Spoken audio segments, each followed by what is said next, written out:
नमस्कार. माझं नाव निनाद अरविंद देशपांडे.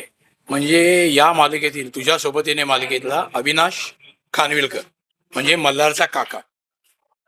आता आमच्या मल्हारचं आज नुपूरबरोबर खेळवण आहे.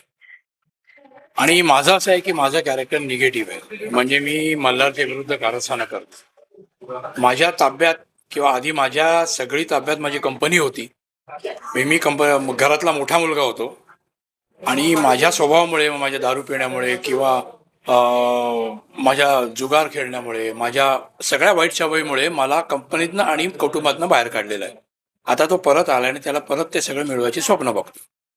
तर ह्या मल्हार नुपूरचं केळवण आहे. कदाचित माझ्या मनाविरुद्ध असेल, म्हणजे असू शकतं. पण आता घरात कार्य म्हटल्यावर त्या सहभागी व्हावं लागणारच आहे, नाही का? बरं, यावेळीचं केळवण, आता केळवण आपल्याला शूट म्हणजे इथे पार पडतोय. सो लग्नाची तयारी किती झालेली आहे, काय सांगाल? लग्नाची तयारी तशी जोरदार झालेली आहे.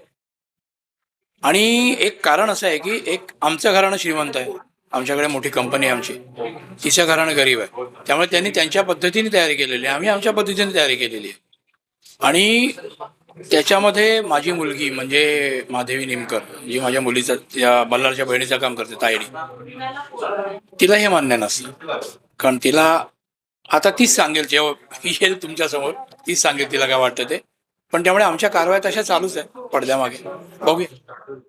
बरं, लग्नाचं माहोल म्हटलं की आपले मागचे दिवस सुद्धा आठवत असतात. हो. सो मला तुमच्या लग्नाचं विचारायला आवडेल की आदितीताई सोबत म्हणजे लग्नाचं, सो ते दिवस कसे होते? कारण आता केळवण वगैरे सगळं नाही पार नाही, पडतं. आता सगळंच बदललंय. म्हणजे कम्प्लीट बदललेलं आहे. माझं लग्न 1991 साली झालं, म्हणजे 35 वर्ष झाली आता.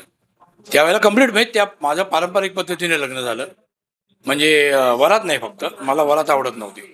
पण सकाळी सगळं वैदिक पद्धतीने लग्न, मग संध्याकाळी रिसेप्शन, मग ते स्टेजवर उभं राहणं, मग सगळ्यांनी रांग लावून येणं, मग सगळं व्यवस्थित झालं. आणि माझं त्याच्या आधी 2.5 वर्ष त्याच्या आधी माझा साखरपुडा झाला होता आदिती बरोबर. आणि त्याच्या आधी 2 वर्ष आमचं अफेअर म्हणता येणार, पण आमचं अफेअरच म्हणायला लागेल. त्यावेळेला अफेअर चालू होतं. त्यामुळे ते वेगळेच दिवस होते.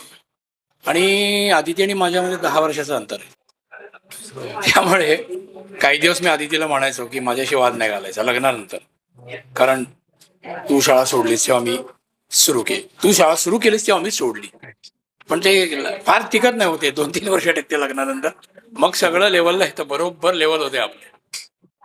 बरं, आताच तुम्ही सांगितलात की बऱ्याच वर्षाचं रिलेशन होतं. हो. पुढाकार कोणी घेतलं होतं, तुम्ही की? मीच अच्छा.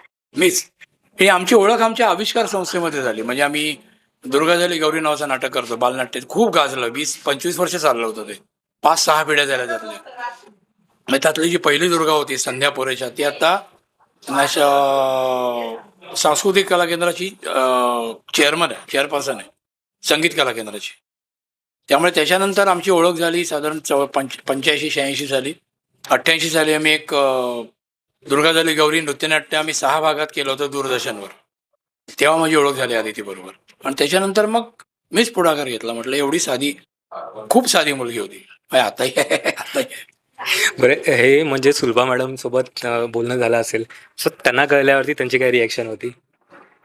त्यांची ॲब्सोल्युटली नॉर्मल रिएक्शन होती. आईने फक्त मला एकच सांगितलं, लग्नानंतर तिला नाटकात काम करणारा देणार असशील तर लग्न करायचं, नाही तर नाही करायचं. कारण आईचं पण तसंच होतं. आई आणि पप्पांचं जेव्हा लग्न झालं, अरविंद पवारांचं, तेव्हा तिने त्यांना विचारलं होतं की मी नाटकात काम करू शकेन का लग्नानंतर.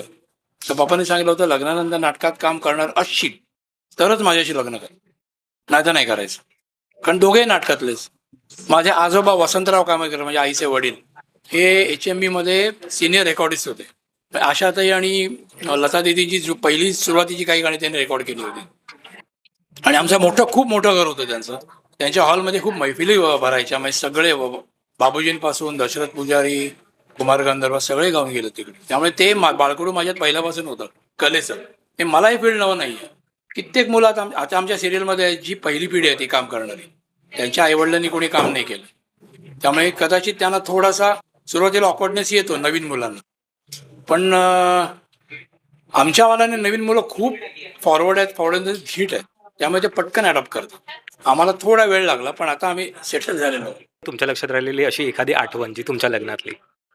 माझ्या लग्नातली माझ्या लक्षात राहिलेली एवढी आठवण की त्यावेळेला मी प्रीमियर ऑटोमोबाईल्स या कंपनीत काम करत होतो. ॲज अन आर्किटेक्ट म्हणून.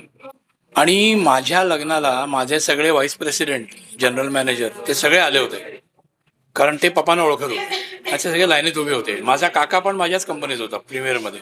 त्याने सांगितलं अरे ते सगळे आले, त्यांना पुढे घेऊन. म्हटलं नको नको, राहू दे, उभं राहू दे, त्यांना उभं राहू दे. कारण त्यांच्या केबिनमध्ये बाहेर कित्येक वेळा मी उभा राहिलेलो आहे. त्यामुळे ती एक आठवण आहे. पण आहेत गमती जमती बऱ्याच आहेत लग्नातल्या आमच्या. बरं त्यावेळेचा उखाणा तुम्हाला आठवत आहे का तुम्ही घेतलेला? हे बापरे, नाही हो, ॲब्सोल्युटली काय नाही. उखाणाच घेतला नव्हता तर.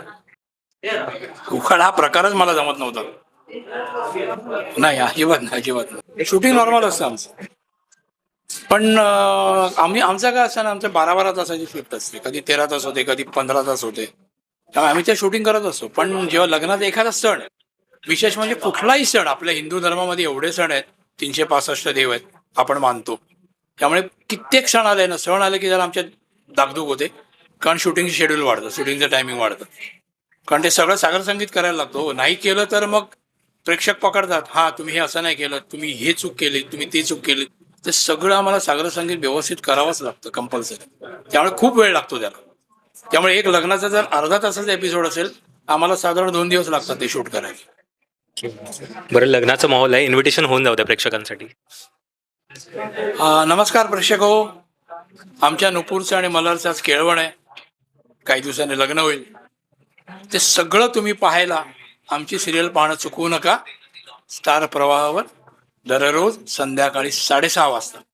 आणि प्रत्येक सोहळ्यात आम्हाला नक्की भेटा.